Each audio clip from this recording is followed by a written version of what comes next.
नमस्कार आप सभी को मेरे YouTube चैनल जिसका नाम है स्टॉक मार्केट, उसमें आप सभी का स्वागत है। आज मैं जिस कंपनी के बारे में आप सभी को बताने जा रहा हूँ उस कंपनी का नाम है Orient paper and industry. Orient paper industry बहुत कम लोग जानते हैं इस शेयर के बारे में, कंपनी के बारे में भी, लेकिन जो पेपर इंडस्ट्री को बिलोंग करते हैं वो जानते हैं कि कंपनी अच्छी है। Orient paper basically writing, printing और टिश्यू पेपर बनाने में काम करती है। टिश्यू पेपर बहुत अच्छा काम कर रही है। उसके साथ साथ कंपनी इसकी एक सब यूनिट है जिसमें caustic soda, chlorine, plastic flakes, liquid chlorine etcetera by product के रूप में हाइड्रोक्लोरिक एसिड भी रेडी होता है। ये सारी चीज़ें बनाती है कंपनी। मतलब ये है कि ओरिएंट पेपर सिर्फ ओरिएंट पेपर ही नहीं, इसके साथ एक छोटा सा केमिकल डिवीज़न भी जुड़ा हुआ है। मतलब दो कंपनियों का कॉम्बिनेशन है ये कंपनी। बेसिकली मेरा वीडियो बनाने का मकसद ये है कि कंपनी में टर्न अराउंड होने जा रहा है।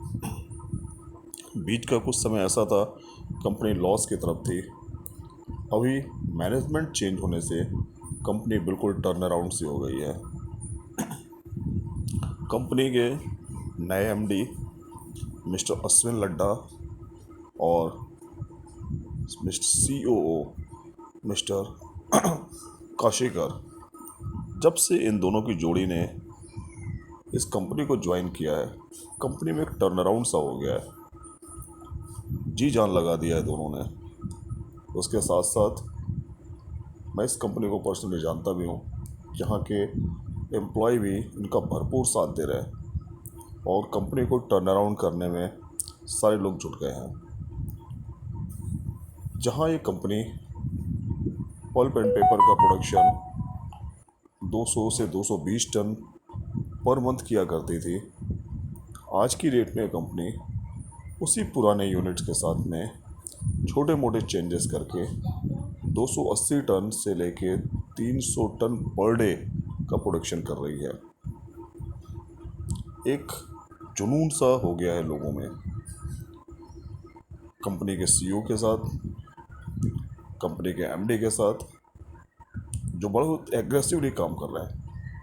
यही कारण है कि इस कंपनी के बारे में मैंने वीडियो बनाना चाहा। बैलेंस शीट देखेंगे, बैलेंस शीट पे कंपनी काफ़ी कमज़ोर सी दिखेगी, कुछ भी नहीं दिखेगा, इन्वेस्ट करने का मूड नहीं होगा आपका, लेकिन कंपनी टर्न अराउंड की तरफ है। इस कारण से मेरा मन हुआ कि इसे वीडियो बनाऊं। कंपनी 956 करोड़ की एक स्मॉल कैप कंपनी है। करंट प्राइस 45 का है, हाई 46 का लगाया है, लो 19.8 का है। ऑलमोस्ट अभी हाई की तरफ ही है company. Book value 68.8, ट्रेमेंडस, but ROI minus में है। ₹1 फेस वैल्यू का शेयर है। चार्ट की तरफ एक नज़र हम देखते हैं, अगर 5 साल का देखते हैं तो देखिए कितना हाई, 50 का हाई लगा के फिर 15 का लो लगा के अब धीरे धीरे टर्न अराउंड हो रही है। ये जो टर्न अराउंड स्टोरी देख रहे हैं, यही वो टाइम है जब इस कंपनी के साथ नए एमडी और नए सीईओ ने ज्वाइन किया और कंपनी को जी जान से उठाने में लग गए हैं।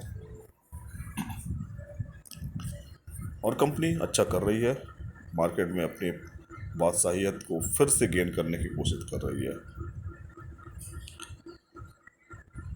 चलिए प्रॉफिट एंड लॉस की दृष्टि से देखते हैं। सेल्स ग्रोथ देखते हैं क्वार्टर एंड क्वार्टर। मार्च 22 में 191 का था करोड़ का,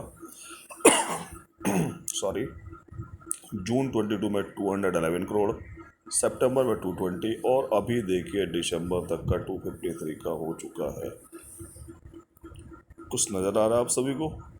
कंटिन्यू पिछले साल सेल्स ग्रोथ बढ़ते गया है। नेट प्रॉफिट देखिए -4 का था, -2 हुआ, उसके बाद plus positive 2 crore, 8 crore, 40 crore, massive jump. ये है कमिटमेंट इस कंपनी के लोगों का। एक जुनून सा सवार हो गया है लोगों में जो कंपनी को टर्न अराउंड करना चाहते हैं। ईयरली वाइज अगर हम देखना चाहें सेल्स ग्रोथ, तो देखिए मार्च 20 में 607 का था, 21 में 443, ज़बरदस्त डाउनफॉल। बट मार्च 22 में 586 का, अभी देखिए 876 का हो चुका है। Upward trend. नेट प्रॉफिट 20 में 20 करोड़ का था, 21 में माइनस था, फिर 22 में ये कंपनी लॉस में थी और अभी 47 करोड़ का प्रॉफिट है। सेल्स ग्रोथ की दृष्टि से देखेंगे तो एक नेगेटिव सेल्स ग्रोथ दे रही थी, लेकिन इस साल 59% का सेल्स ग्रोथ हुआ है। प्रॉफिटेबिलिटी नेग्लिजिबल थी, लेकिन इस बार 254% का कंपनी का CAGR बेस्ट है। कंपनी छोटी है लेकिन काम अच्छा कर रही है, जुनूनी तौर पे बहुत अच्छा काम कर रही है, इसलिए इस कंपनी में इन्वेस्ट करने के किया जा सकता है। चलिए एक नज़र शेयर होल्डिंग पैटर्न पर देखते हैं। प्रमोटर के पास 38% के आसपास है, FI ने भी थोड़ा बहुत इन्वेस्ट करके रखा है, DIs ने भी रखा है, पब्लिक के पास 51% का ह्यूज अमाउंट में पब्लिक ने लेकर रखा है।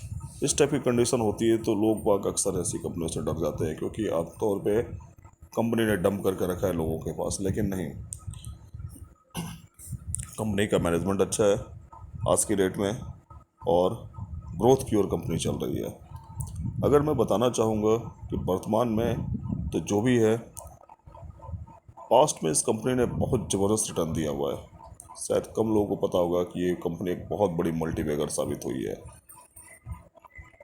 चलिए मैं एक छोटी सी स्टोरी बताता हूँ इस कंपनी की। ये कंपनी आज से तकरीबन 20 साल पहले 17-18 रुपये की फेस वैल्यू को 17-18 रुपये की वैल्यू होती थी। उस समय इस कंपनी के अंदर सीमेंट डिवीज़न भी था, जो कि आज के डेट में ओरिएंट सीमेंट के नाम से लिस्टेड है। ओरिएंट इलेक्ट्रिक ये भी इसी डिवीज़न में होता था, जो कि एक अलग कंपनी बन चुकी है। धीरे धीरे कंपनी ने इन कंपनियों को डीमर्ज किया और पहले सीमेंट डिवीज़न को अलग किया, उसके बाद इन्होंने इलेक्ट्रिक डिवीज़न को अलग किया। अब इस कंपनी के अंदर सिर्फ पल्प एंड पेपर के साथ केमिकल डिवीज़न जुड़ा हुआ है। दैट मीन दो इंडस्ट्री का इसने डीमर्जर कर चुकी है। और आई थिंक ओरिएंट सीमेंट का दाम लगभग 100-125 रुपये है, इलेक्ट्रिक का दाम 250 रुपये करीब है। तो अगर इनकी टोटल वैल्यूज़ देखा जाए तो 250 प्लस 125 पौने 300 लगभग 400 रुपये के आसपास बैठती है। प्लस इस कंपनी ने 10 रुपये की फेस वैल्यू को 1 रुपये में तोड़ दिया। दैट मीन्स आज की डेट में अगर इसको सबको मिला के देखा जाए तो लगभग 4000 रुपये की वैल्यू की कंपनी थी। एक ह्यूज रिटर्न दिया है कंपनी ने, जबरदस्त रिटर्न दिया है। उसी तरीके से अभी भी एक डीमर्जर की इसमें चांसेस बनते हुआ है केमिकल यूनिट का। अच्छा काम है केमिकल यूनिट का इनका, ये भी अच्छी कंपनी है। और मैं कहूँगा बहुत तो नहीं, लेकिन हाँ कुछ शेयर लेके आप डाल सकते हैं इसको, और आपको ज़रूर रिटर्न मिलेगा और बहुत अच्छा रिटर्न मिलेगा। क्योंकि मैनेजमेंट का जो कमिटमेंट है, लोगों का जो कमिटमेंट है, एक ट्रस्ट है, जिस तरीके से इस कंपनी में लोगों ने अपना जुनून दिखाया है प्रोडक्शन बढ़ाने में, डेफिनेटली मैं कहता हूँ कि इस कंपनी ने टर्न अराउंड होने जा रहा है। कि कैपेक्स भी कंपनी ने लिया, लगभग 475 करोड़ का कैपेक्स करने जा रही है। कंपनी के इंडिविजुअल सेक्शन को टर्न अराउंड करने के लिए नए नए सेक्शन में चेंजिंग कर रही है। इनके पल्प एंड पेपर में एक रिकवरी प्लांट है, पूरा नया लगा दिया है। पल्पिंग सेक्शन को चेंज करने जा रहा है, मशीन में काफ़ी चेंजेस आ रहा है। दैट मीन्स ये कंपनी टर्न अराउंड होने जा रही है। अगर आपको 2 साल से लेकर 4 साल तक को रखना है तो रख सकते हैं, और आई थिंक आपको यहाँ से भी 2 से 3 गुना तक का आपको जंप मिल सकता है। तो देखिए, समझिए, मैनेजमेंट के बारे में पढ़िए, कंपनी के बारे में जानिए। और मैं स्पेशली कहूँगा कि कभी कभी कमांडर ऐसे होते हैं जो कि कंपनी को या किसी भी क्षेत्र में लोग को टर्न अराउंड कर दे। सेनापति का बहुत बड़ा रोल होता है। वही रोल अभी यहाँ के MD मिस्टर अश्विन लड्डा निभाने जा रहे हैं। जुड़िए कंपनी के साथ, सोचिए, समझिए और फिर इन्वेस्ट करिए। Thank you.